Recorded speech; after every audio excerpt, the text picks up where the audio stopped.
swords, sand, and severed limbs. Welcome to the life of a gladiator, where your career advancement plan was simple. Try not to die today, then try again tomorrow. You've seen the movies. You've read the epic tales. The mighty gladiator, adored by the masses, fighting for glory in the magnificent Colosseum. What a life, right? Wrong. Being a gladiator in ancient Rome was about as glamorous as being the guy who cleaned the vomitorium after a particularly indulgent feast. Allow me to shatter your Russell Crowe-inspired illusions with a little dose of historical reality. Meet Vibius Serpens, a Thracian warrior captured during Rome's eastern campaigns. Once a proud defender of his homeland, now he's property, yes, literal property, of a ludus owner named Quintus Pompeius. And just to be clear, ludus is a fancy Latin word for gladiator school, which is itself a fancy term for hellhole where you train until you either die in practice or graduate to dying in the arena. Our friend Vibius didn't exactly fill out an application for this position. About 90% of gladiators were slaves, prisoners of war, or condemned criminals. The remaining 10% were free men who voluntarily signed up, which historians now recognize as the first documented case of terrible career counseling in human history. On his first day, Vibius was branded with a hot iron. Nothing says, "Welcome to your new job," quite like having your employer's mark permanently seared into your flesh. Then came the oath. "I will endure to be burned, to be bound, to be beaten, and to be killed by the sword." Most job contracts just make you promise not to steal office supplies, but gladiators had to literally swear they were cool with being murdered as part of their employment agreement. Training at the ludus made modern military boot camps look like spa retreats. Gladiators trained with wooden weapons that weighed twice as much as the real things. Imagine doing bicep curls with dumbbells that weigh double what you'd normally use, except instead of building muscle for aesthetic purposes, you're preparing to avoid having your head lopped off in front of 50,000 spectators. But surely the food was good, right? They needed to keep these athletes in top shape. Oh, sweet summer child. Gladiators had a special diet that earned them the nickname hordearii, or barley men. Their meals consisted primarily of barley porridge, beans, and dried fruit. Protein? What's that? The goal wasn't to create lean, muscular fighters, but to develop a layer of subcutaneous fat that would make cuts look more dramatic without damaging vital organs. That's right. Gladiators were essentially cultivated to bleed impressively while avoiding immediate death. Ancient Roman crowd-pleasing was an art form, and you were the canvas. Sleeping arrangements were as luxurious as you might expect for slaves being prepared for slaughter. Vibius shared a small cell with 3 other men. They slept on straw mats and were chained at night, not because they might escape, though they certainly would if they could, but because they might kill each other before their owner had a chance to profit from their deaths.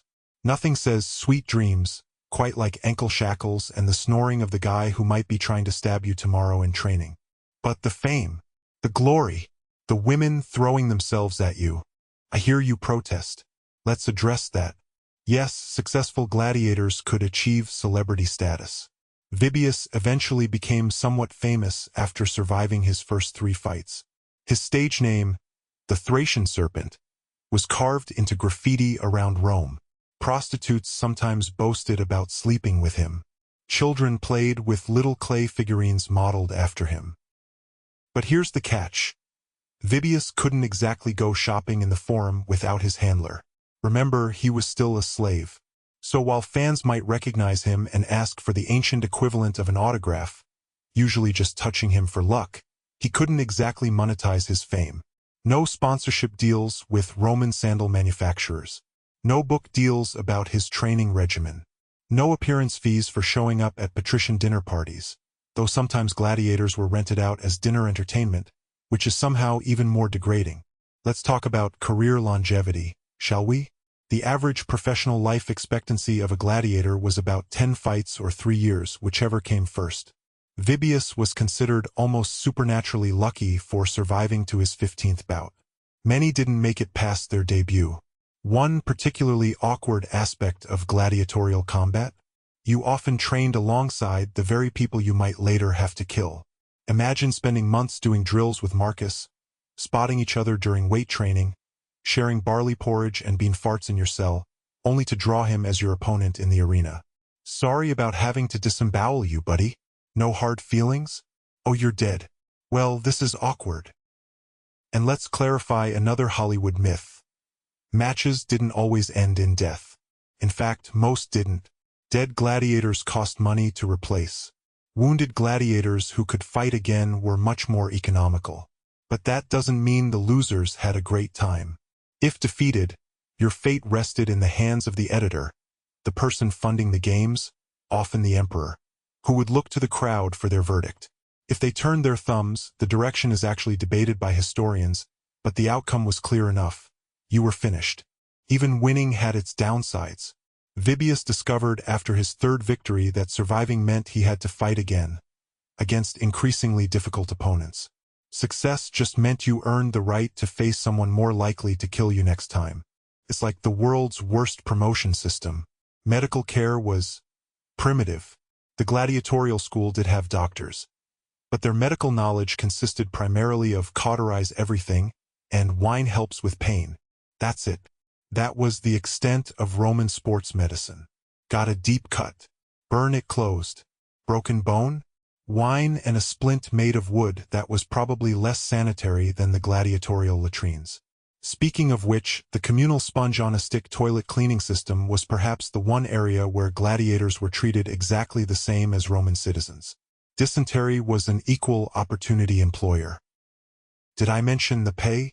For the few free gladiators who signed up voluntarily, there was a signing bonus, performance-based prize money, and retirement benefits if you survived long enough to claim them. For slaves like Vibius, any winnings went directly to their owner. At best, you might receive a small allowance to spend on wine, women, or offering prayers to whatever gods you thought might save you from disembowelment in your next appearance. By some miracle, Vibius survived long enough to earn his rudis, a wooden sword symbolizing his freedom, after 21 fights over 5 years. This was extraordinarily rare. Most gladiators had their careers end in sand soaked with their bodily fluids. But even freedom came with an asterisk. As a freed gladiator, Vibius could never become a full Roman citizen. He remained in a strange social limbo, famous enough to be recognized, but still considered inherently dishonorable and unworthy of true social advancement. Many freed gladiators ended up becoming trainers at the very ludus where they once fought, teaching a new generation of poor souls how to die entertainingly. Others became bodyguards for wealthy Romans who enjoyed the status symbol of having a former arena fighter guarding their door.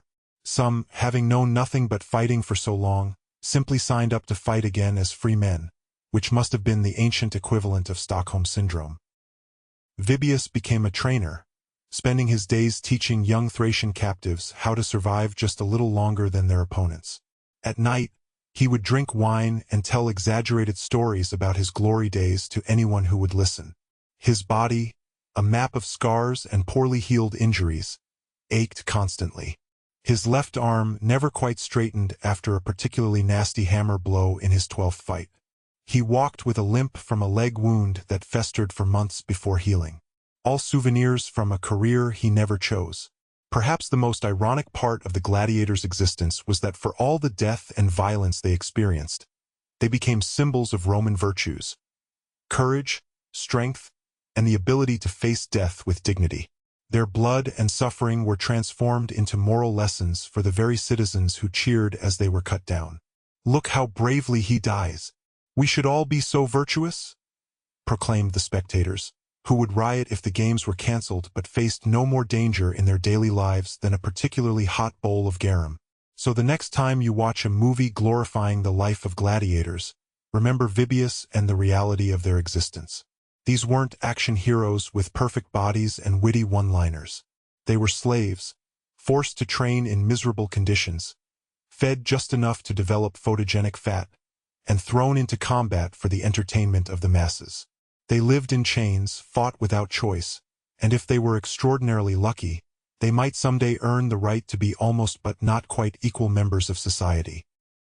In the end, perhaps the most accurate thing we can say about gladiators is that they were the original reality TV stars, except the only way to get voted off the show was with a sword through your chest, and the only prize for winning was getting to compete again next week.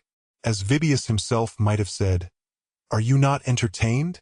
Because I'm really, really not.